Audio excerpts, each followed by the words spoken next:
प्रज्ञान YouTube channel में आप सभी सत्संगी जनों का, विद्वान श्रोताओं का, भक्तजनों का हम हार्दिक स्वागत एवं अभिनंदन करते हैं। जय श्री।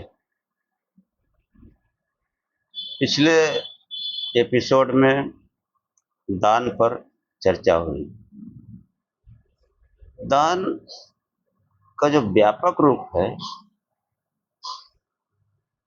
वो मैं आज बताने का प्रयत्न करूंगा।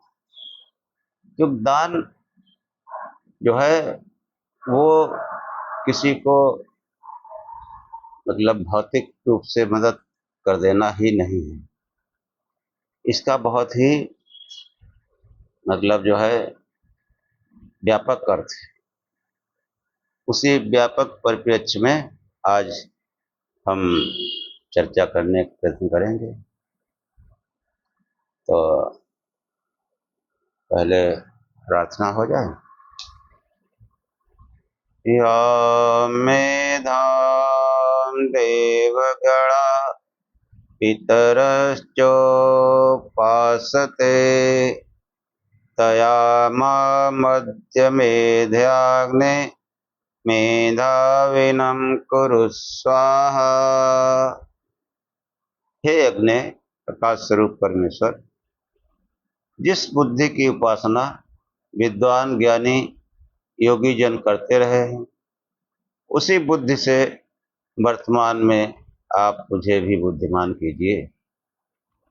तेजोऽसि तेजोमयि वीर्यमसि वीर्यमयि बलमसि बलमयि ओजोऽस्योजोमयि मन्योरसि मन्योमयि सहोमयि। हे परमात्मा, आप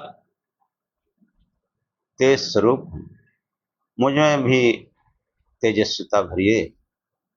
आप अनंत पराक्रम युक्त हैं, मुझको भी पराक्रमशाली बनाइए। आप अनंत बल युक्त हैं, मुझे भी बल प्रदान कीजिए। आप अनंत सामर्थ्य युक्त हैं, मुझको भी सामर्थ्यवान बनाइए। आप दुष्ट काम और दुष्टों पर कोपकारी हैं, मुझको भी वैसा ही कीजिए। आप निंदा स्तुति और स्वअपराधियों को सहन करने वाले हैं, मुझको भी वैसा ही सहनशील बनाइए। यज्जाग्रतो दूरमुदयति दैवं तदुसुप्तस्य तथैवेति दूरंगमं ज्योतिषां ज्योतिरेकं तन्मे मनः शिव संकल्पमस्तु। हे परमात्मा, ये मेरा मन जागृत में दूर दूर जाता रहता है तथा स्वप्न में सुषुप्ति में सोता हुआ एवं स्वप्न में भी दूर दूर जाता रहता है। ये सभी प्रकाशकों का प्रकाशक मेरा मन शुभ संकल्प वाला हो, इसमें कभी अशुभ संकल्प ना आए, किसी को हानि पहुंचाने की है चेष्टा कभी न करें, ऐसा विचार कभी ना आए जिससे किसी को हानि पहुंचे। येन कर्मण्यपसो मनीषिणः यज्ञे कृण्वन्ति विदते सुधीरा यत्पूर्वं यच्छमन्तः प्रजानां तन्मे मनः शिव संकल्पमस्तु। धैर्यवान धीर पुरुष ज्ञानी जन, महात्मा जन, योगी जन जिस मन के द्वारा, जिस मन की प्रेरणा से यज्ञ और युद्ध आदि कर्म में लगे रहते हैं, येन कर्माण्यपसो मनीषिणो यज्ञे कृण्वन्ति विदते सुधीरा यत्पूर्वम, जो अनंत अपूर्व क्षमता युक्त है, ऐसा मेरा मन शुभ संकल्प वाला हो। हमारे द्वारा कभी अयज्ञ न हो, यज्ञीय कर्म ही करें, शुभ कर्म ही करें, ऐसी आप दया करें, यही आपसे प्रार्थना है। यत् प्रज्ञानमुत्चेतो धृतिश्च यज्ज्योतिरन्तरमृतं प्रजासु यस्मान्नरित्ते किंचन कर्म क्रियते तन्मे मनः शिव संकल्पमस्तु। जो उत्कृष्ट ज्ञान को धारण करने वाला है, जो समस्त प्राणियों में अमृत ज्योत के रूप में निहित है, जिसके बगैर कोई कार्य संभव नहीं है, हे परमात्मा, ऐसा मेरा मन शुभ संकल्प वाला हो, हमेशा उत्कृष्ट ज्ञान को ग्रहण करता रहे, वेद ज्ञान को ग्रहण करता रहे, कभी इसमें वेद विरुद्ध या अज्ञान की ओर इसका जो है ये हमको न ले जाए।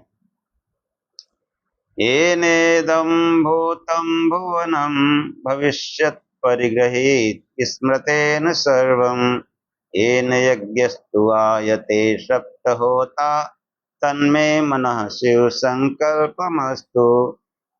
जिस मन में वर्तमान भूत भविष्यत स्मृत के रूप में रहते हैं, जिस मन के द्वारा सातों प्रकार के यज्ञ किए जाते हैं, ऐसा मेरा मन शुभ संकल्प वाला हो। इसमें जो है कभी भी कुविचार या जो है अयज्ञ की भावना न आए।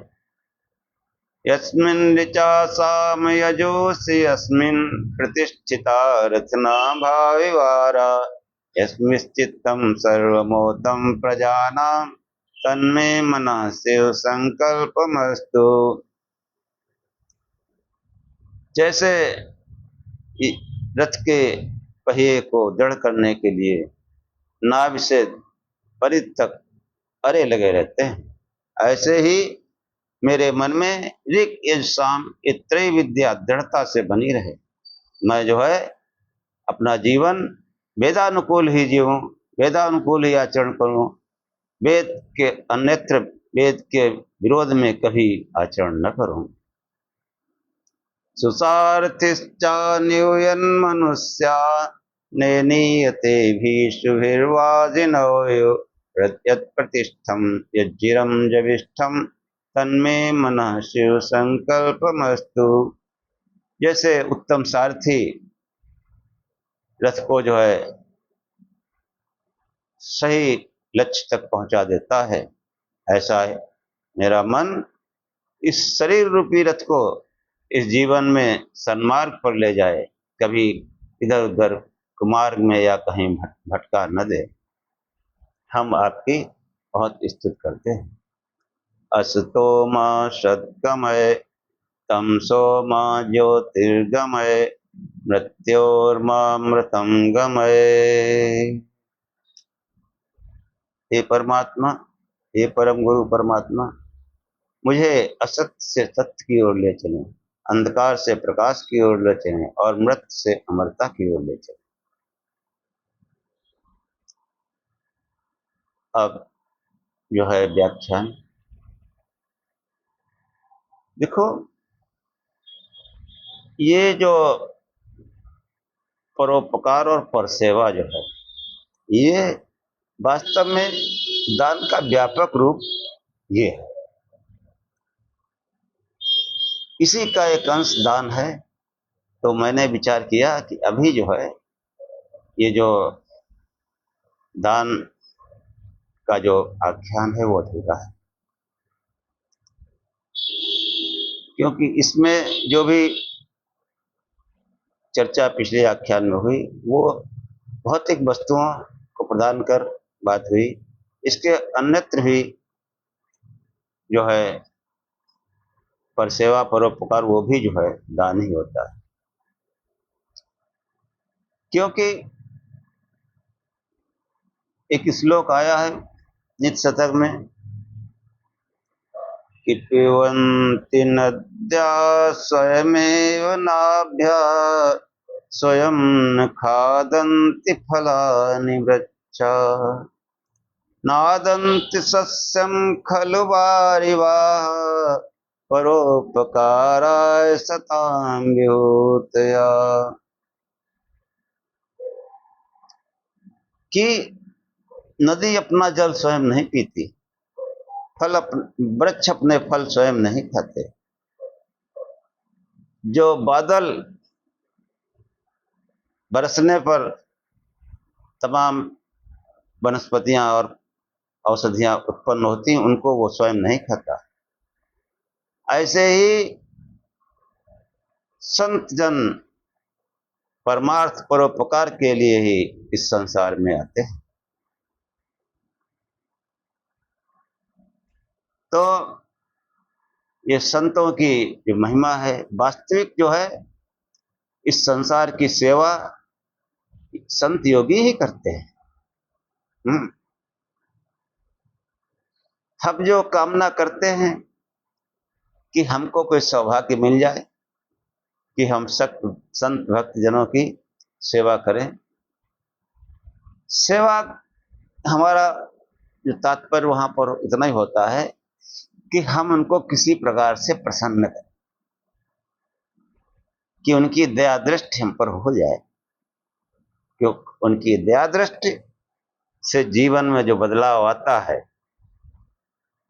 वो किसी भी दान से या किसी भौतिक पदार्थ से वो बदलाव आ ही नहीं सकता, वो सुख मिल ही नहीं सकता, वो आनंद मिल ही नहीं सकता।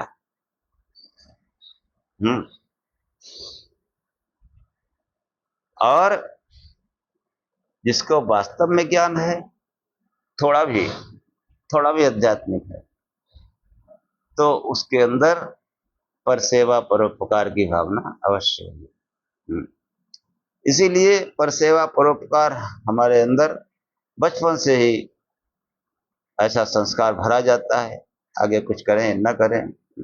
ये प्रार्थना थी कि वह शक्ति हमें दो दया निधे, कर्तव्य मार्ग पर डट जावें, पर सेवा पर उपकार में जग जीवन सफल बना जावें।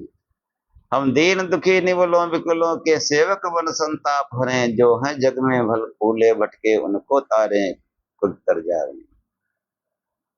आन कान मर्यादा का अभिमान रहे, प्रभु ध्यान रहे, जिस देश धरा पर जन्म लिया बलिदान उसी पर हो जाए। क्या बात है, ये मनुष्य जीवन का लक्ष्य है कि अगर कोई आध्यात्मिक पुरुष है तो उसके अंदर राष्ट्रीय भावना कूट कूट कर भरी होती है। जिन महापुरुषों के हम नाम सुनते हैं, चाहे वो नेता सुभाष चंद्र बोस हो, भगत सिंह हो, चंद्रशेखर आजाद हो, सब अध्यात्म की ओर जाने वाले लोग थे, आध्यात्मिक रुझान था। अगर ये स्वतंत्रता आंदोलन में न आते तो आध्यात्मिक पुरुष जिस समय जैसा देखता वैसा करता है। हाँ, बलिदान हो गए, जिस देश जाति में जन्म लिया बलिदान उसी पर हो जाए। ये लक्ष्य कि पर सेवा परोपकार का जब व्यापक रूप आता है तो राष्ट्र सेवा राष्ट्रीय भावना बदल जाती है। वेद ज्ञान हमें उसी ओर ले जाता है, पर सेवा परोपकार की ओर, समाज सेवा की ओर। और समाज सेवा परोपकार राष्ट्र सेवा कैसे करेंगे? तो इसलिए वेद ज्ञान वेदानुकूल आचरण करने से मनुष्य जो है, जो भी प्रार्थना की थी, वो तेजस्वी बनता है, पराक्रमी बनता है, बलशाली बनता है, सामर्थ्यवान बनता है, बुराइयों से लड़ने वाला बनता है, अन्याय के खिलाफ लड़ने वाला बनता है, और बहुत सहनशील होता है कि थोड़ा सा जो है कहीं नहीं काम बना तो रुक जाता है, फिर और प्रयत्न करता है कसके। मन्यु जो है, मन्यु बहुत बड़ी चीज है। ऐसा उनका बहुत धैर्य होता है। देखो, मन्यु का जब नाम आया तो मन्यु बता दे, मन्यु क्या है। मन्यु अरे में एक मंत्र आया है कि मन्यु मतलब लड़ना। क्रोध में भी आदमी लड़ता है, और मन्यु क्या होता है और क्रोध क्या होता है, समझो। एक ऋग्वेद का मंत्र है, विजय कृत इंद्र इवानब्रवो अस्माकं मन्यो अधिपा भवे प्रियं ते नाम सहुरे गृणीमसि विद्मा तमुस्सं यद् आबभूत्। कि हे मन्यो, तुम निश्चय ही विजय दिलाने वाली शक्ति हो। विजयस्कृत इंद्र इवान ब्रवो, इंद्र मतलब आत्मा, इस आत्मा की निश्चित विजयदायिनी शक्ति हो। अस्माकं मन्यो अधिपा भवे, हे मन्यो, हम तुम्हारा आवाहन करते हैं, तुम मेरे अंदर स्थापित हो जाओ, अधिष्ठाता हो जाओ, कि मैं बुराइयों के खिलाफ, अपने विषय विकारों के खिलाफ युद्ध कर सकूं, लड़ सकूं। तो देखो, ये जो से लड़ने के लिए क्रोध में भी आदमी लड़ता है, लेकिन क्रोध जो है, क्रोध कहां से आता है?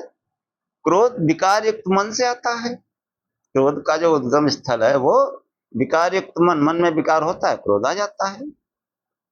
और मन्यो, मन्यो कहां से आता है? मंत्र कहता है विद्मा तम संयदावभूत, हे मन्यो, हम तेरे उद्गम स्थल को जानते हैं। कि जो है तो विजयस्कद इंद्र इवान अब्रवो, इंद्र मतलब तेरा उपस्थित स्थान आत्मा है। आत्मा, विशुद्ध आत्मा के अंतर से जो अन्याय और अनाचार के खिलाफ जो संघर्ष करने की एक प्रबल भावना पैदा होती है, अब्रो, जो बिल्कुल दबाई नहीं जा सकती। जहां मन्य, जहां क्रोध जो है वो व्यक्ति का नुकसान करता है, उसमें जो है कोई सहनशीलता नहीं होती। लेकिन जो मन्य है, ये अन्याय और अनाचार अधर्म के खिलाफ लड़ता जरूर है, संघर्ष जरूर करता है, लेकिन इसमें बहुत बड़ी सहनशीलता होती है। इसीलिए कहा कि प्रियम ते नाम सहुरे गृणीमस, मैं तुझको सहुरे इस प्रिय नाम से पुकारते हैं। जैसे प्रार्थना में आया कि मन्यो रस मन्यो मेधे सहो सहो, मतलब मन्यो तो आओ मेरे अंदर, लेकिन साथ में सहनशीलता। हाँ, मन्यो का ऐसा लक्षण ही है, क्रोध का लक्षण नुकसान कर देना अपना, उसमें कोई सहनशीलता नहीं होती, मनुष्य पागल हो जाता है क्रोध में। लेकिन मन्यो बराबर शांत तरीके से धैर्य पूर्वक अन्याय खिलाफ लड़ते रहते हैं। हमारे महापुरुषों ने किया है, कोई उनमें उद्विग्नता नहीं। देखो क्या बात, भगत सिंह ये फांसी पीड़े देख के कुछ पूछो मत क्या हो जाता है, कैसे गाते हुए गए। पूरे विश्व की तपने वाली संस्था को हिला के रख दिया। हमको उन लोगों से प्रेरणा लेनी चाहिए। ऐसा हमारा सनातन है। विषय पर आते हैं कि ये जो परसेवा परोपकार, तो देखो संत योगी यही जो है संसार में जो है वास्तव में परसेवा परोपकार करते हैं।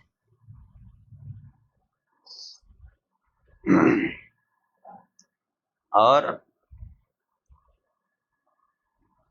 संतों क्या लक्षण होते हैं, कहीं भी देखो आप, जो योगी संत ऋषि होते हैं वो तो मुक्त है,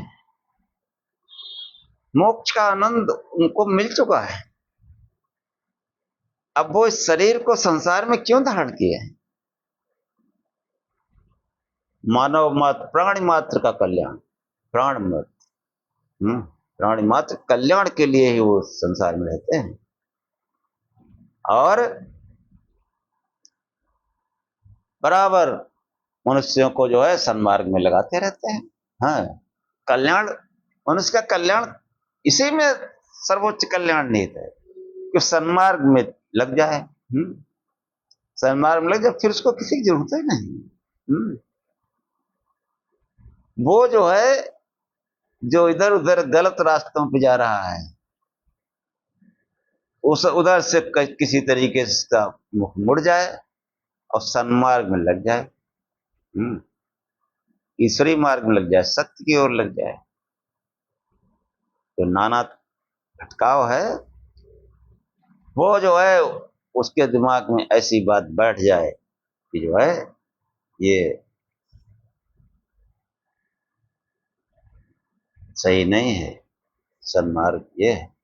और ये जो है ये ज्ञान महापुरुष ही करवाते हैं, महापुरुष। इसलिए जो परसेवा परोपकार, ये बहुत बड़ी चीज है अपने यहाँ। इसीलिए वर्ण व्यवस्था है। यह कैसी वर्ण व्यवस्था है? पहला तो आश्रम है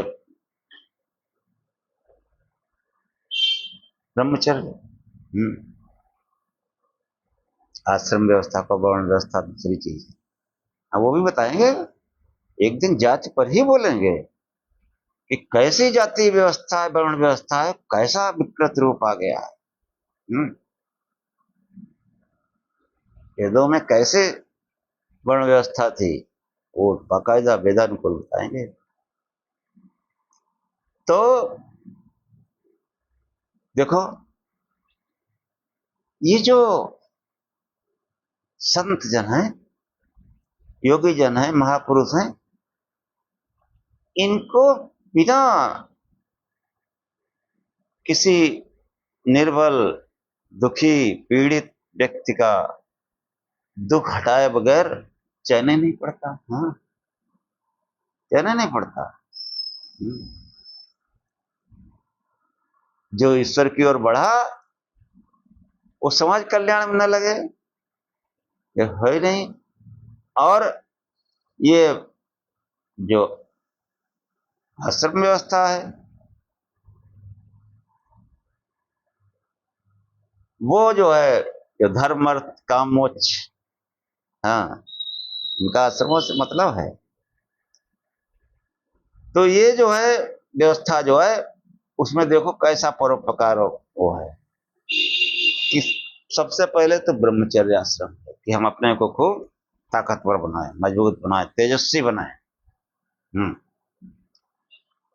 और जो जो स्टूडेंट होता है, विद्यार्थी कह लो, कर्मचारी, वो कैसा होता है? वो वो एक तरह का नास्तिक होता है सर। नास्तिक कैसे? कि उसका अपना काम होना चाहिए, बाकी किसी से मतलब नहीं। जैसे बच्चा होता है, उसको अगर पैंट शर्ट चाहिए तो चाहिए, आप कहाँ से लाए, कोई मतलब नहीं। उसको कॉपी किताबें चाहिए, ड्रेस चाहिए, उसकी आवश्यकता है, वो कोई मतलब नहीं, आप कहाँ से लाएंगे। उसके बाद धीरे धीरे बड़ा होता है,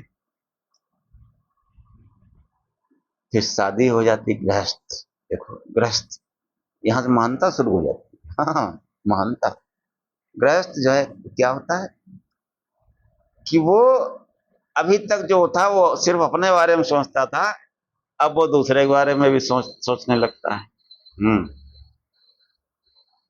कि जो अभी तक बिल्कुल नास्तिक था, किसी से प्रेम नहीं करता था, अब वो जब बीवी आ गई तो उससे उसका लगाव होने लगा। फिर लड़के बच्चे हुए तो उनसे लगाव होने लगा। अब फिर वो जो पहुंचता, अरे जो भाई भतीजे हैं, अरे हाँ, उनसे भी फिर उसका लगाव होने लगता है। और ये लगाव बढ़ते बढ़ते आसपास समाज में भी होने लगता है। हाँ, गृहस्थ क्या कोई आ जाए, अरे भिक्षा मांगने लोग जाते कहाँ, गृहस्थ के यहाँ तो जाते हैं, नाते रिश्तेदार गृहस्थ के यहाँ जाते हैं। कहीं जाना है तो हमारा कोई परिचित है, परिवार सहित रह रहा वहां, चलो भाई रुकेंगे चल के। अब मालूम पड़े वो अकेले ही रहता है, अरे भाई वहां नहीं ठीक रहेगा। हाँ, कि गृहस्थ जो है वो चाहे ब्रह्मचारी हो, चाहे वानप्रस्थी हो, चाहे सन्यासी हो, सबका आश्रय है। गृहस्थ बहुत बड़ा जो है आश्रम है। अर्थ, अर्थ जो इकट्ठा करना चाहिए गृहस्थ को, अर्थ सन्मार्ग में चलते हैं। हाँ, सन्मार्ग। और अगर कोई भजन ठीक से करे, भजन ठीक से नहीं करते इसीलिए तो गड़बड़ हो जाता है। तो ठीक से अगर भजन करे तो वो जो है, बहुत से आजकल लोग जो है ब्रह्मचर्य से गृहस्थ में प्रवेश ही नहीं करना चाहते, शादी करने तानुकुर करते हैं। क्यों? वो सन्मार्ग को समझते नहीं बिल्कुल। और अगर कुछ हुआ भी, मान लो शादी ब्याह हो गया, तो 99% बल्कि 100% उससे बाहर नहीं निकलते। ये जो है हमारा सनातन समाज है आज का, कि मरते दम तक अर्थ का चिंतन करते रहते हैं, वित्त में ही जो है रमे रहते हैं। ज्यो ज्यो धन की ओर आकर्षित होते हैं, त्यों त्यों प्यास बढ़ती जाती है, प्यास खत्म ही नहीं होती, खुद खत्म हो जाते हैं। हाँ, खुद खत्म हो जाते हैं। तो कबीर कहते हैं कि माया दीपक नर पतंग, भ्रम भ्रम इव पड़ंत, कहा कबीर गुरु ज्ञान ते एक आधवरंत। कबीर भाई संत से कि माया दीपक, ये माया जो है दीपक की तरह है, और मनुष्य पतंगे की तरह है। भ्रम भ्रम विवय पड़ंत, नाना प्रकार से भ्रमित होकर के, चक्कर काट के इसी में आ पड़ते हैं। कहा कबीर गुरु ज्ञान थे, देखो वो किस गुरु ज्ञान, गुरु आत्मा गुरु। गुरु थे वो तो उनके उस लायक थे नहीं, सज्जन थे, महात्मा बढ़िया थे, और कबीर आदर भी करते रहे। लेकिन बुद्धिमान थे, तो उनको ज्ञान, वो आत्मा जो गुरु है उससे ज्ञान मिला। और जब उस आत्मा का उन्होंने ज्ञान किया, गुरु का, तो भोलेनाथ का, आपको पहले एक दोहा सुना चुके हैं कि तब जीव होशी शिव। तो जब उस आत्मा का कोई ज्ञान करता है, तब जो है वो इस माया से उबर सकता है। तो जब आप के अंदर ऐसे संस्कार हों कि बचपन से कुछ भजन करें, और बुद्धि लगाकर भजन करें। तो अगर भजन करता रहेगा तो फिर वो ब्रह्मचर्य से गृहस्थ में प्रवेश करने में उसको कोई रुकावट नहीं आती। और इस गृहस्थ में जो 100% आदमी पड़ा हुआ है, इससे निकलता ही नहीं है, चाहे 90 साल का हो जाए, 95 साल का हो जाए। हम्म लड़के बच्चे और नाती पोते हो गए बड़े बड़े, उनके शादी ब्याह हुए तब भी नहीं हट रहे हैं। क्या चाहते हैं? हाँ? जिस दिन पोता पोती नाती होते हैं, अब वो मालूम पड़ा मार मगन है, और उसको पेट पर खड़ा कर लिया, वो लाते फटकार रहा है, हट बुड्ढे। हम्म होता ही नहीं है। और क्या, यही है। जो अर्निंग मेंबर है उनकी बात जाने, तो जो अर्निंग मेंबर नहीं उनके घर में देखो क्या दशा है बड़े बुजुर्गों की। क्यों? सन्मार्ग मिला नहीं, निर्लज होकर बेचारे जीतते हैं, फिर भी धक्का देके जो है वृद्धाश्रम पहुंचा दिए जाते हैं। हम्म? वृद्धाश्रम भरे हुए हैं, कैसे भरे हुए हैं? हैं? सनातन, हम लोग सनातनी हैं। सनातनी होते हैं, वो अपने बुजुर्ग की एक बात पर जो है प्राणों की बाजी लगा देते हैं, सर्वस्व छोड़ देते हैं। हाँ, और क्या। तो कहने का मतलब कि अगर हम सन्मार्ग पर चल रहे हैं, भजन कर रहे हैं, तो हमको जो है फिर ये क्रमशः जो स्टेजें हैं कि ब्रह्मचर्य से गृहस्थ, और गृहस्थ में भी जब बुद्धि लगाते रहते हैं, भजन करते रहते हैं, तो एक समय वो आता है कि हमारे लड़के बच्चे पढ़ लिख के अपना जो कोई रोजी रोजगार है, शादी ब्याह हो गया, अब हमारा कोई काम नहीं है, लेकिन मजबूरी है। सनातन को हमने उल्टा सीधा समझा रखा है, तो हमारे अंदर वो कुछ समाज सेवा परोपकार की भावना ही नहीं है। हम्म जो थोड़ा बहुत करते हैं दिखावा में, दिखावा में कि जो है कोई भिखारी कारी आया, देखा उसको, उसने कहा बाबू जी कोई हो कमीज वमीज दे दो। अब हमने कोई कमीज जो हम नहीं पहनते नहीं पसंद करते दे दी उसको। अब हमारे अंदर एक बहुत मतलब एक चीज उछाल मार रही कि हम अपना कॉलर ऊंचा कर रहे हैं, कोई हमको मिले तो उससे कहें भैया वो आया था क्या होता है, बड़ी दशा खराब थी, फिर हमने जो है उसको शर्ट अपनी बढ़िया दे दी, जाओ बड़ा गरीब दुनिया। मतलब बता नहीं लेंगे तब तक चैन नहीं कि हमने ये धर्मात्मक काम कर रखा है। हाँ, ऐसे है। और आपको बता चुके कि कोई ना कोई आयोजन कर देते हैं। हाँ, पूरा किस्सा बता चुके कि हमसे कहा लेटो यहाँ, और ये तो 1100 रुपए वाले जो पढ़ेंगे रात भर, मोहल्ले वालों नींद खराब करेंगे। तो कैसे आगे बढ़ेंगे? ये सन्मार्ग जो है, सनातन पे चलने वाला आदमी, सत्य को पकड़ने वाला आदमी, वही तो हमारी बुद्धियों को प्रेरित करता है।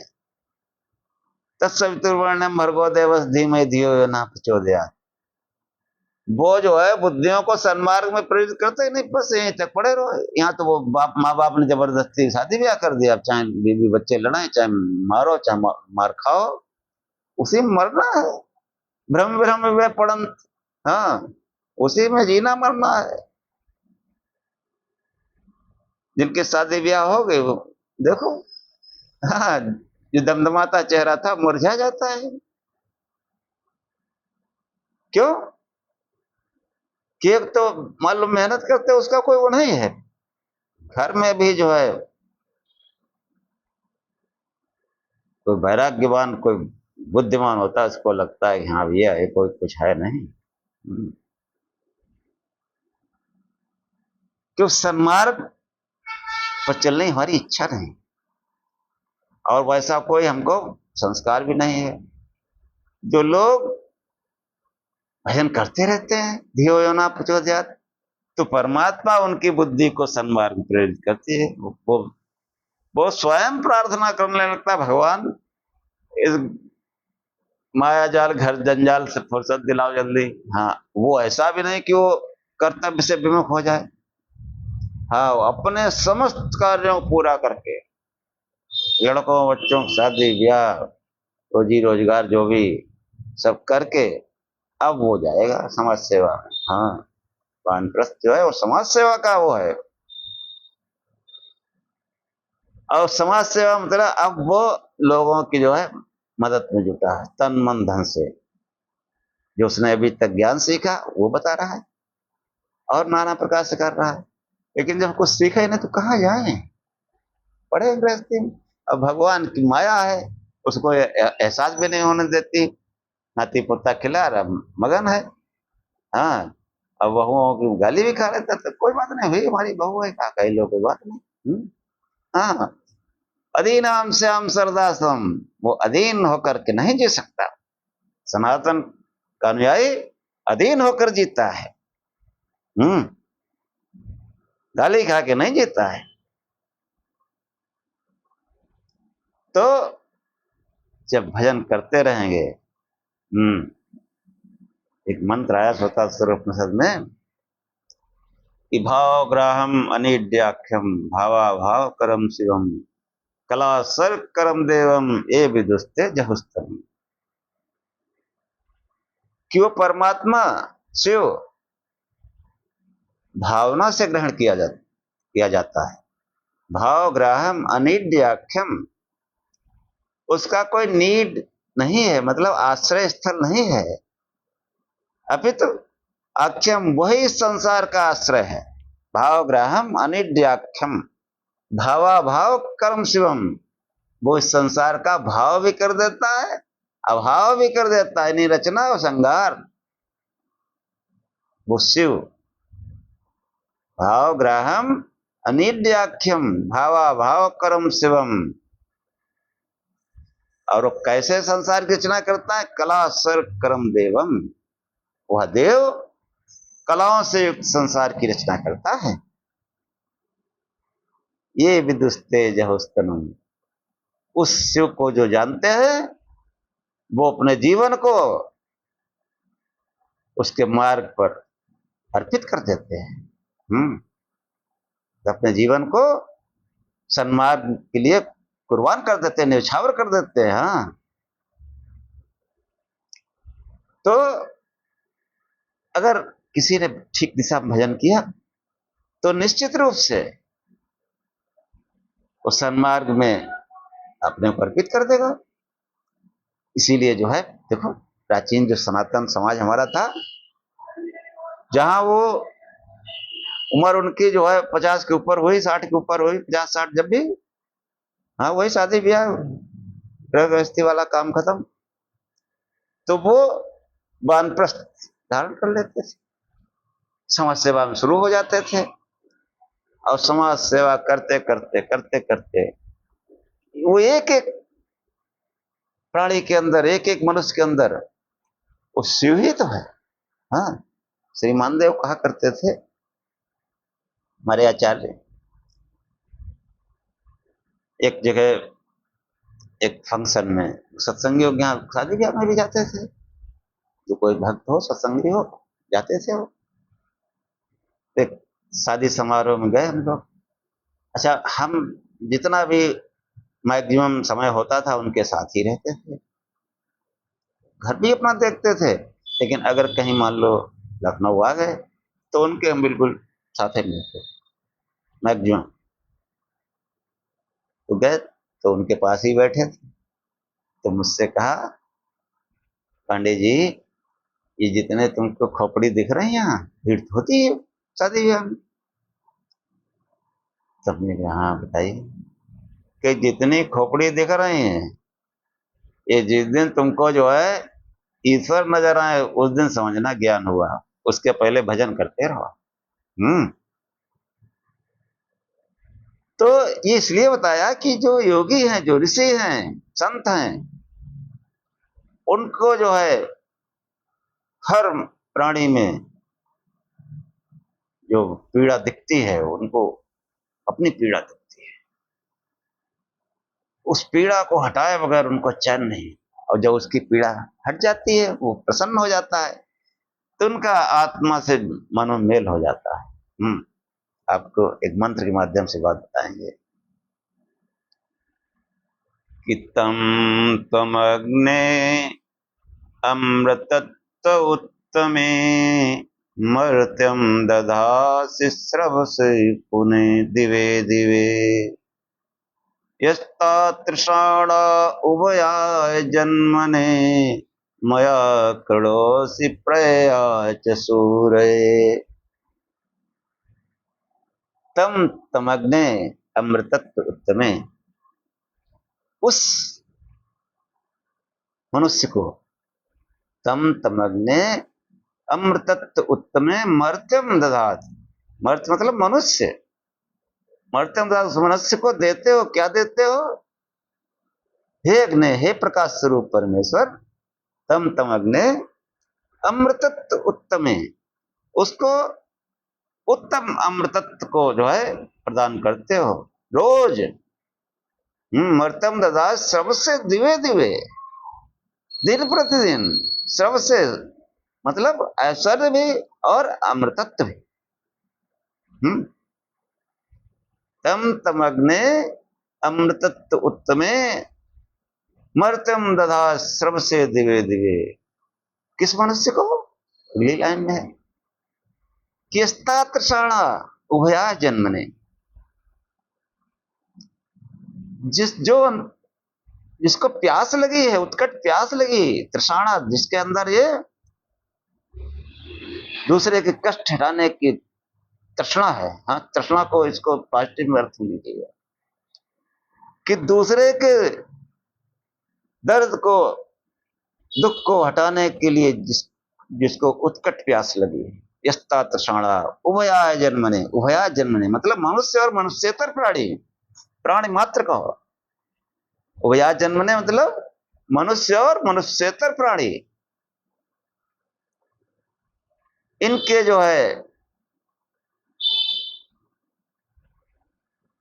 दुख हरने की, जो कष्ट मिटाने की जो उत्कट प्यास लगी है, ऐसे मनुष्य को यस्ता तृषाणा उभया जन्मने मया कृणोस प्रयाच सूर्य। जो है एक तो दिन प्रतिदिन अमृतत्व देते हो। कैसा अमृतत्व देते हो? साथ में क्या देते हो? मया कृणोस, उसको सुख भी प्रदान करते हो, संसार में भी वो मजे में रहता है और अमृतत्व को भी पाता है। और हे प्रभु, मया कृणोस प्रयाच सूर्य, सूर्य मतलब वो बहादुर, ऐसे बहादुर को, वीर को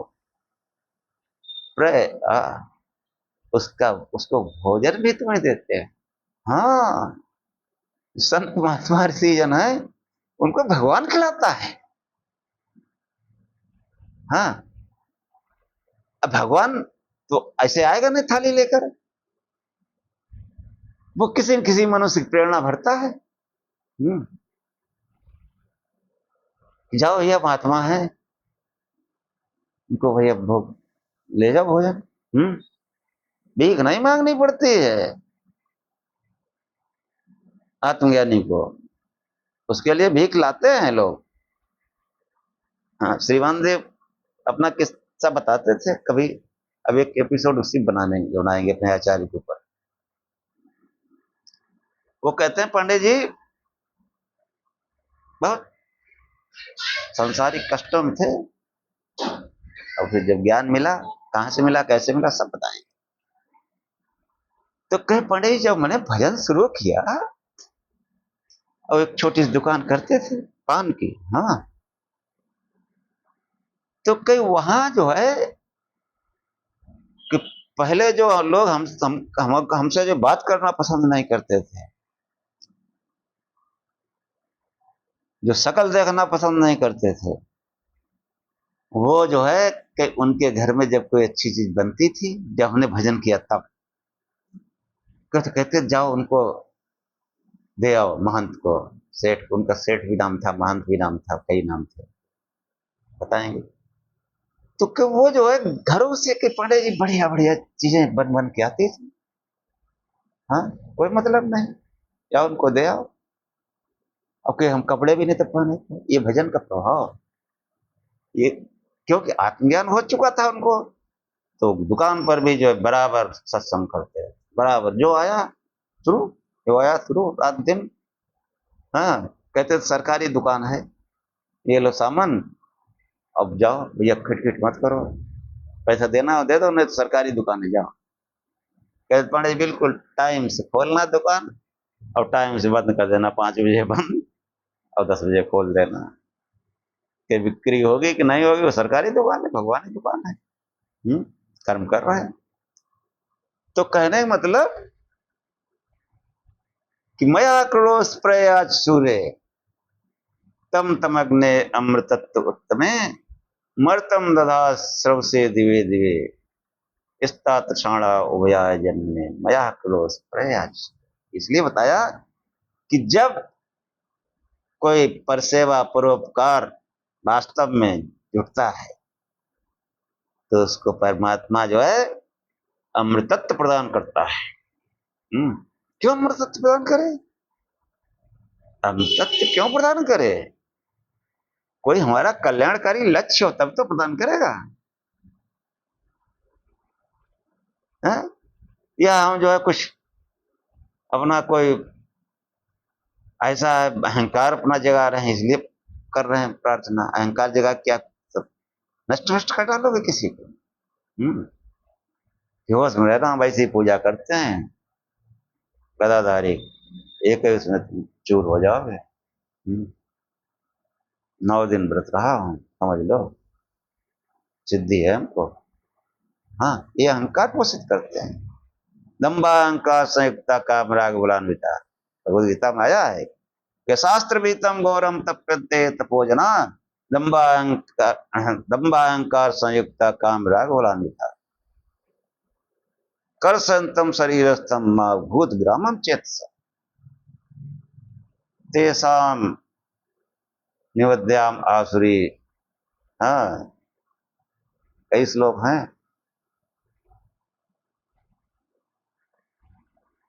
क्या होता है? अशास्त्र भीतर वेद विरुद्ध तप करते हैं, भजन करते हैं। शास्त्र भीतम घोरम, जो शास्त्र में विहित नहीं है, वेदों में विहित नहीं है। श्री कृष्ण ने जो शास्त्र का वर्णन किया, तो शास्त्र क्या है? यही 6 शास्त्र, वेदांग उपांग, वेद उपनिषद, ये है शास्त्र हमारे। इसमें कहीं भी मैंने सबको पढ़ा, याद तो नहीं, अच्छा अच्छा जो लगा हमको याद कर लिया भाई। वो तो अथाह सागर है, कुछ मोती श्रीमान देव की कृपा से हमको प्राप्त हो गए वेदों से। लेकिन हमें पढ़े पूरे सरसरी तौर पर, जो अच्छा लगा वहां रुक गए, उसमें गहराई से मनन चिंतन किया। तो कहीं भी ऐसा हमको नहीं लगा मिला कि 9 दिन व्रत रहा, 9 दिन भूखे रहा।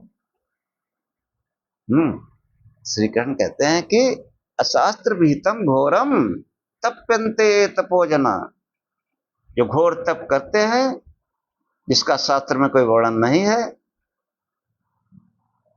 वो क्यों करते हैं? दंभा अहंकार संयुक्ता काम राग बलान्विता। दंभ और अहंकार से युक्त होकर काम और राग को बढ़ाते हैं। हाँ, और वो अपनी आत्मा को क्रश करने वाले होते हैं, मुख से व्याकुल नहीं, लेकिन नहीं कहेंगे वो अहंकार पोषित करना है। और फिर कहते हैं कि हे अर्जुन, मैं निश्चय ही ऐसे मनुष्यों को आसुरी योनि में डालता हूं, आसुरी योनि में डालता हूं। श्री कृष्ण मानते हैं, उनका उपदेश नहीं मानते। वही पुजारी पूजा। तो ये जो पर सेवा परोपकार है, अरे सब उस परमात्मा की संतान है, उनके दुख हटाने तुम जुटे हो। हैं? किसी सांसारिक स्तर में देखो, किसी परिवार है और किसी लड़के बच्चे, मान लो किसी के दो चार बच्चे हैं, किसी एक आध तुम सही जगह लगा दो, रोजी रोटी से ही लग जाए तुम्हारे उस प्रयास से, जीवन भर एहसान नहीं मानेगा। किसी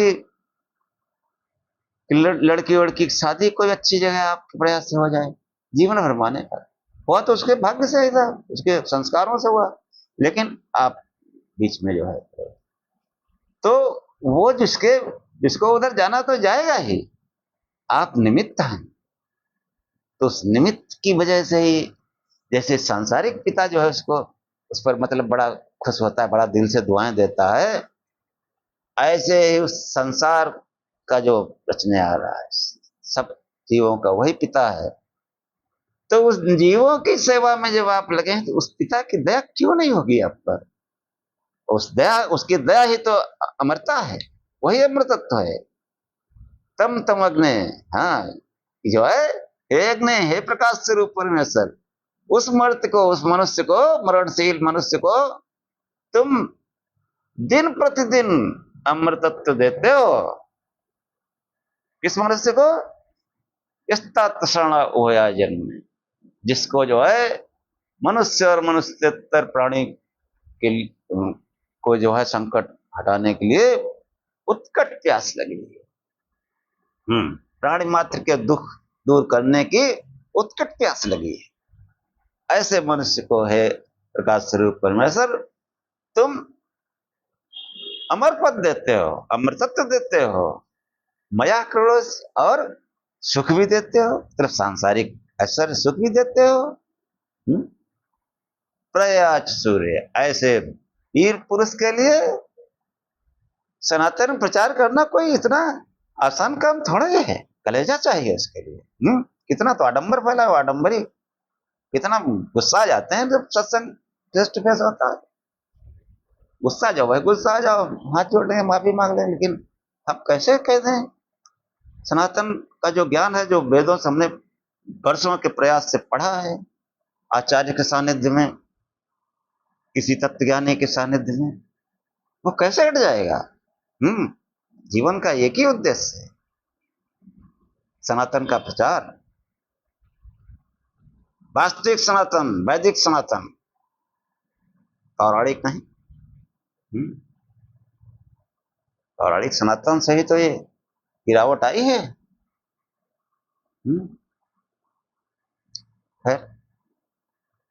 जो हो गया उस पर हमको रोना पीटने से कोई फायदा नहीं। हम क्या कर सकते हैं? हाँ, कि बुद्धिमान लोग आपस में चर्चा करते हैं, देखो ये हो गया, वो हो गया, उसमें क्या कर सकते हो? और जो होना है उसमें कुछ अगर योगदान कर सकते हो तो ठीक है, नहीं तो बकवास मत करो। जो भी कर सकते हो आप योगदान। हाँ, तो कहने का मतलब जो है, जब भी कोई योगी सन्यासी है, वो ही वास्तव में जो है इस संसार में पर सेवा परोपकार करता है। देखो, अब जो है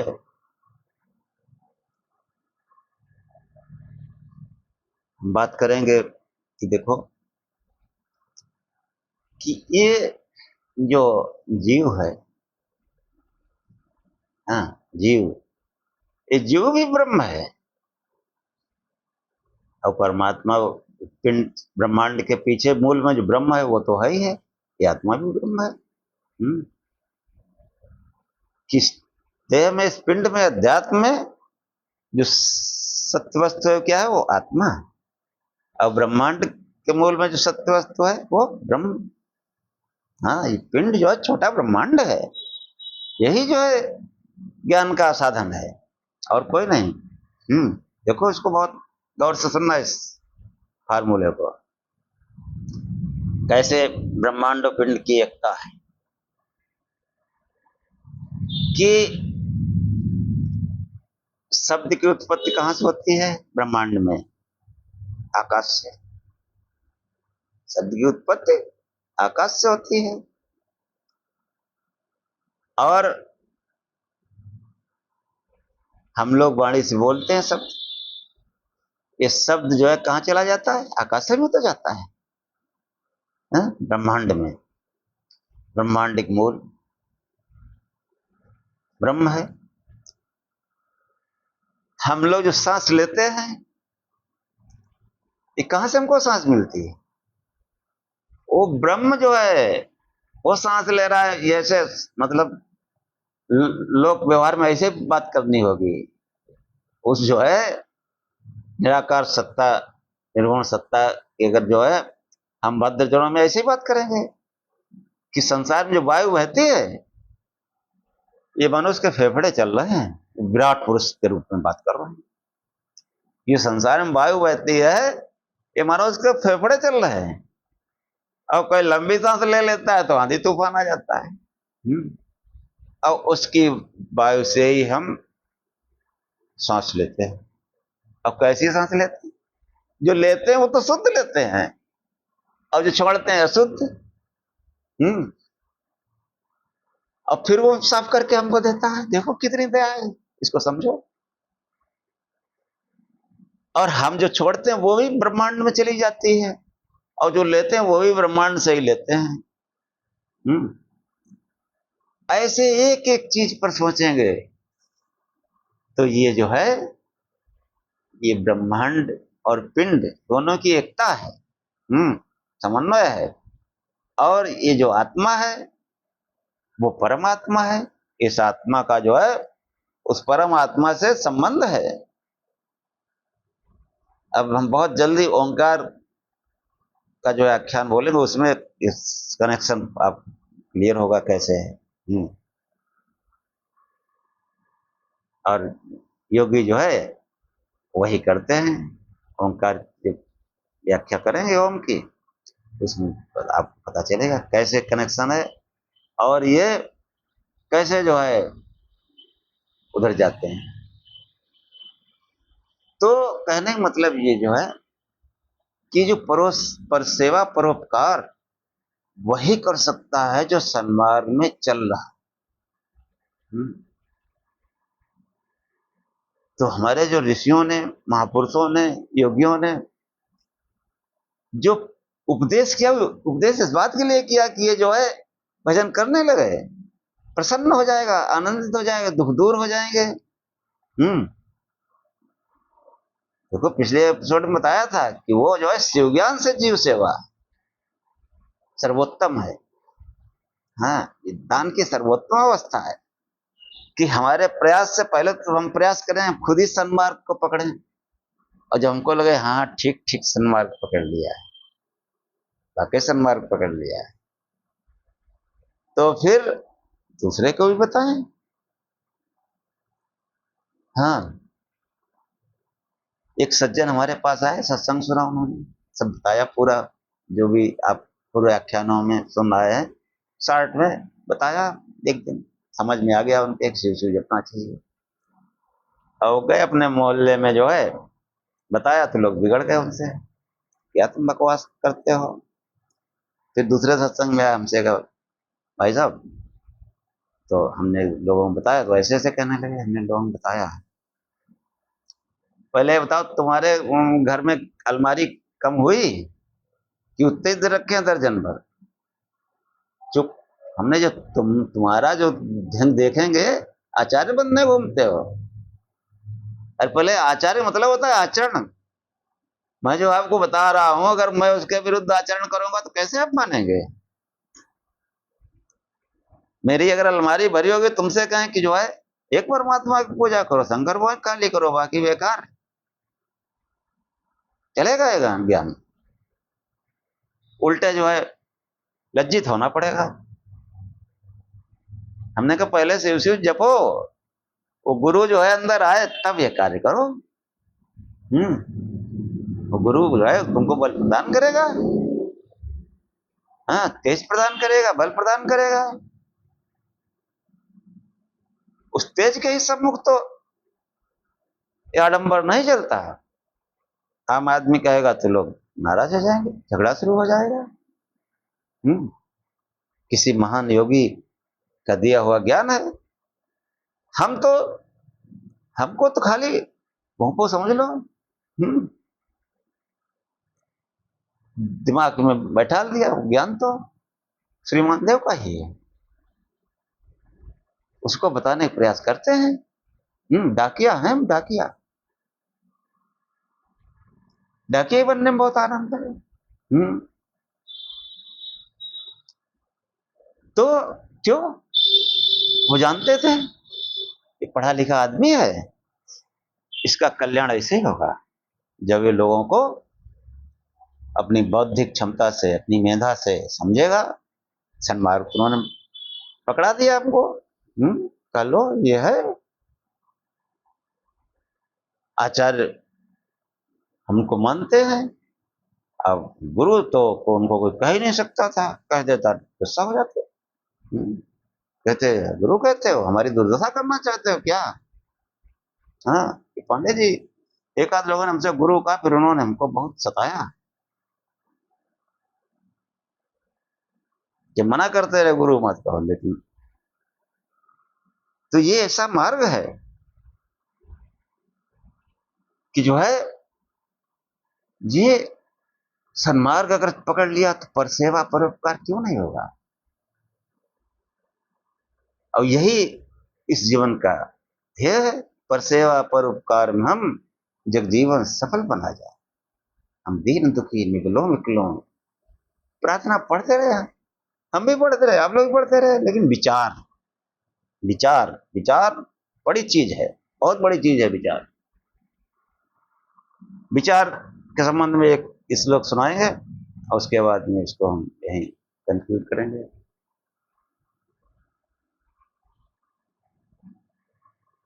कि विवेक चूड़ामणि में वो आपको हम पहले बता चुके, वेदांत विचार से जो है उत्तम ज्ञान उत्पन्न होता है और उससे सभी दुख दूर हो जाते हैं। और फिर जो है, क्योंकि शंकराचार्य जो है वो तो, उनका ज्ञान तो बहुत प्रचंड ज्ञान था। ऐसा सब बहुत प्रचंड ज्ञान। हम्म प्रचंड ज्ञान जिसका होता है, जो ब्रह्म भाव में आ जाता है, उसको थोड़ा ही वो तप करना पड़ता है, ध्यान करो या भजन करो, वो कुछ नहीं, वो तो ब्रह्म भाव में ही रहता है। हम्म उन्होंने कहा भी है कि चित्तस्य शुद्ध है कर्म न वस्तु उपलब्ध है, वस्तु सिद्ध विचार न किंचित कर्म कोटि। विवेक चूड़ामणि ने कहा कि जो कर्म है, कर्मकांड का हो या तप है, तब भी तो कर्म है, कि ये चित्त की शुद्धि के लिए होते हैं, हमारा अंतःकरण निर्मल हो जाए, शुद्ध हो जाए। ये वस्तु की उपलब्धि के लिए नहीं है, समझो। वस्तु मतलब आत्म तत्व की उपलब्धि के लिए ये नहीं है कर्म, ये चित्त की शुद्धि के लिए है। आप लौकिक कर्म कांड भी करते हैं, कोई हवन करो, कुछ करो, तो मन में शुद्धता आती, निर्मलता आती। भंडारा करो, मन निर्मल होगा, अपने हाथ से खिलाओ भाई। मन निर्मल होता है। लेकिन आत्मज्ञान के लिए कहते हैं वस्तु सिद्ध विचारण, वस्तु सिद्ध विचार से होती है, न किंचित कर्म कोटि भी, करोड़ों कर्मों से नहीं होती। अर्थस्य निश्चयो दृष्टो विचारेण हितोक्तिका न स्नानेन दानेन प्राणायाम सतैनवा। शंकराचार्य ने प्राणायाम को भी काट लिया कि जो हितोक्ति हैं, जैसे ब्रह्म सत्य जगत मिथ्या, अथा तो ब्रह्म जिज्ञासा, ये हितोक्तियां हैं।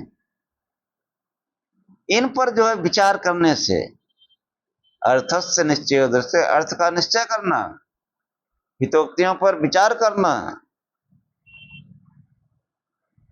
अर्थस्य निश्चयो दृष्टो विचारेण हितोक्तिता, उनसे ज्ञान होता है। न स्नान दान, नाना प्रकार के स्नान, चाहे संगम में ना हो और चाहे हरिद्वार ना हो, कुछ नहीं होना। संगम हरिद्वार सब बताएंगे आगे, एक आख्यान में सब नहीं होता है, संगम क्या है, हरिद्वार क्या है। धर्म हमारा नदी नालों में पहुंच गया, यही मालूम धर्म होता है। बहुत जगह नदियां ऐसी हैं, आप नहाना पसंद ही नहीं करेंगे, जी खराब हो जाएगा, पीने के बाद छोड़ दो। क्या सनातन ज्ञान था, कहाँ ले जाके नदी नालों में रखा जाके। वैसे ही गंदे और गंदा करो, महीने महीने भर नहा के सब उसमें गंदगी छोड़ो, और क्या। खैर, अर्थस्य निश्चय दृष्टो विसारेण हितोक्ता न स्नानेन दानेन। दान भी हटा दिया। क्यों? विचार जब करोगे तो फिर ये प्रचार करना पड़ेगा, भगवान का प्रचार। इसलिए कहा कि परोपकार, परोपकार असली जो है यही है, पर सेवा यही है जो कोई आध्यात्मिक पुरुष कर सकता है। पर सेवा, परोपकार केवल आध्यात्मिक पुरुष, दूसरा नहीं कर सकता। दूसरा जो करता है वो दान करता है कि हमारे जो लखपति है करोड़पति हो जाए, करोड़पति वो जान ना हो जाए, नहीं भले भावना हो, लेकिन वो जानता है इससे हम बढ़ेंगे आगे। अब बढ़ता है, देखो आप बता ही चुके पिछले आख्यान में, चतुर्थ समार सहस्र संकीर्तस्य कार्यस्य इस्पातिम समा, बढ़ती होना ही होना है, ये दिमाग में बैठा हुआ है। तो ये जो है विचार के द्वारा, अब विचार कैसा देखो, एक और मंत्र आया, श्लोक, हाँ, विवेक चूड़ामणि श्लोक, भगवद गीता में श्लोक, मंत्र तो वेदों के। श्रुते सद्गुणं विद्या मननं मननादपि निध्यासन लक्ष्य गुणम अनंतम निर्विकल्पकम। देखो कि कैसा, जो भी श्लोक सुनाएगा उसको कैसा इसमें उसमें फार्मूला बताया उन्होंने कि श्रुते सद्गुणम विद्यान, विज्ञान मतलब वेदांत, या जो विद्या का हम पिछले आख्यान में बताया है, विद्या किसे कहते हैं, विद्यामृत में वेदांत लीजिए कि श्रुते सद्गुणम विद्यान, वेदांत का श्रवण उत्तम है, 100 गुना श्रेष्ठ है अन्य श्रवण करने से। अब श्रवण कैसा, ये जो हम आपसे बोल रहे हैं 25-30 साल का अध्ययन और मनन चिंतन और श्रीमान देव के संरक्षण में, योगी संरक्षण में, तब बहुत धैर्य की जरूरत है। एक मंत्र पढ़ो पढ़ो, और श्रवण कब होगा, आंख मूंदो किताब बंद करो, अब वो तुम सोचोगे याद हुआ कि नहीं, अब श्रवण, और श्रवण कर लिया, हाँ श्रवण, गायत्री कर लिया श्रवण, फिर आगे बंद। हाँ, श्रुते सद्गुणम विद्यान मननम, कि सुनना उत्तम है और उससे 100 गुना मनन करना। अगर मनन किया होता तत्सवितुर्वर्ण्यम पर तो सन्मार्ग मिल जाता, मनन किया होता गणानांता गणपति गंगवामय, प्रियानांता प्रियपति गंगवामय, निधिनांता निधिपति गंगवामय, तो सन्मार्ग मिल गया होता, सत्य का हाथ पकड़ लिया होता। मनन नहीं किया, वहीं रह गए, सुन लिया, रट लिया। हाँ, तमाम जो है पुजारी पंडा आचार्य जो कर्मकांड कराते, उनको नहीं मालूम है कि क्या मंत्र कह रहा है, रट लिया है। अब मंत्र ठीक प्रकार से याद करना जरूरी है, क्योंकि ठीक से मंत्र याद होगा तो आप उसको पूरी तरीके से समझा पाएंगे, वरना ऐसे करेंगे तो कुछ न कुछ रह जाएगा। इसलिए इस वेद मंत्र सूत्र याद होते हैं तो वो बहुत विचार को स्पष्ट करने में मदद करते हैं। कम पढ़ो, ठीक से पढ़ो, ठीक से पढ़ो मतलब पहले तो वो हमारे दिमाग में श्रवण बैठ गया। श्रवण मतलब उसके एक एक शब्द का, एक एक भाव का वो हमारे अंदर आ जाए, सब शब्द आ जाए, कम से कम अर्थ आ जाए। अब उस अर्थ पर चिंतन करो, हाँ, उस पर चिंतन करते करते आप जो है उस परमात्मा को चल देंगे, और चिंतन करते करते क्या होगा, उसी भाव में आप रहने लगेंगे। श्रुते सद्गुणम विद्यान मननम, 100 गुना मनन, मननम मननादपि, मनन से भी श्रेष्ठ जो है निधिध्यासन। निधिध्यासन मतलब अब उसी में हम ध्यान में आ गए। खुली आंखें तब भी उसी का ध्यान है, जो हमने जो कुछ पढ़ा उसी का चिंतन चल रहा है। बाहर संसार से कटाव हो गया, ध्यान करो चाहे ऐसे कहीं बैठे चिंतन पहुंच गए तब भी ध्यान है, ज्ञान योग है। शंकराचार्य जो भी ज्ञान है वो ज्ञान योग है। हाँ, इसीलिए स्वामी विवेकानंद ने सब योग अलग अलग कर दिए, ज्ञान योग अलग, भक्ति योग अलग, कर्म योग अलग, हाँ, और राजयोग अलग। अब वो पात्रता के हिसाब से किसी योग से जा सकता है उधर। जिसको जो अच्छा लगे वही करो। तो कि श्रुते सद्गुणम विद्यान मन्नम मन्नादपि निधिध्यासन लक्ष्य गुणम। निधिध्यासन उसी भाव में स्थित हो जाए, ये लाख गुना अच्छा है। इसीलिए वो पठन पाठन में जो है यही समझाया कि अगर ठीक से हम पढ़ लिए, उसका अर्थ निश्चय कर लिए, तो वो तो मनन शुरू ही हो गया। अर्थ का जब विश्लेषण करोगे तो मनन शुरू, कष्ट दूर होना शुरू, दुख दूर होना शुरू। और फिर एक ऐसा समय आता है, निध्यासन करते करते, श्रवण मनन निध्यासन करते करते, कि वो उस ज्ञान के अलावा कुछ नहीं रह जाता। हाँ, परमात्मा ज्ञान स्वरूप है, उसके अलावा कुछ रह ही नहीं जाता। तो वो जो है निर्विकल्प समाधि होती है। हाँ, सुते सद्गुणम विद्यान मन्नम मन्नाद निध्यासन लक्ष्य अनंतम निर्विकल्पम। वो निर्विकल्प जो है, हाँ, जहां पर कोई विकल्प दूसरा नहीं है, आत्मा के अलावा कोई दूसरी सत्ता नहीं है, वो स्पष्ट ज्ञान होता है। हाँ, शंकराचार्य कहते हैं निर्विकल्प समाधिना ब्रह्म तत्व अभिगम्यते ध्रुवम। हाँ, निर्विकल्प का ज्ञान जिसको होता है, निर्विकल्प समाधि जिसको होती है, उसको जो है उस ब्रह्म तत्व का स्पष्ट ज्ञान होता है। ध्रुवम, कभी न टलने वाला, कभी न हिलने वाला। और नान्यथा चलते मनोगते प्रत्यांतर विनिष्टम भवे।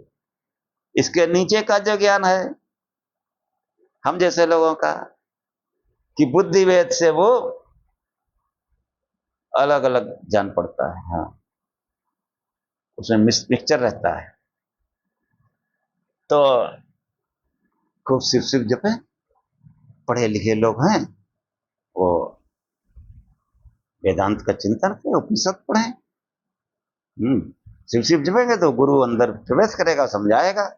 हाँ, भगवत गीता पढ़े तब तक विचार करके। विवेक चूड़ामणि, ये भगवत गीता विवेक चूड़ामणि कितनी सस्ती पुस्तकें हैं। हाँ, गीता प्रेस की महिमा है। पूरा सनातन बहुत सी पुस्तकें छापते हैं, बिल्कुल सस्ती एकदम। और शिव शिव जमे खूब जमे, फिर अंदर से प्रेरणा होगी कि किसी और को भी अपने इष्ट मित्र को बताओ। और आज सुने आज बताओ कि नहीं, क्या चलेगा। पहले गुरु को अपने अंदर स्वीकार करो, धारण करो, भजन करो, ध्यान करो। फिर आगे करो। आगे करोगे तो वही वही वानप्रस्थ है। धीरे धीरे भगवान बंधन छुड़ाएगा, मुक्ति दिलाएगा सबसे। और फिर वो निर्विकल्प वही सन्यासी है जो हमेशा ब्रह्म भाव में रहता है। तो बस करना कुछ नहीं, शिव शिव जपो, प्रकाश स्वरूप से ध्यान करो, शंकर भगवान की फोटो लगा लो, यही गुरु है बस। सत्संग करो, सत्संग से ज्ञान होगा।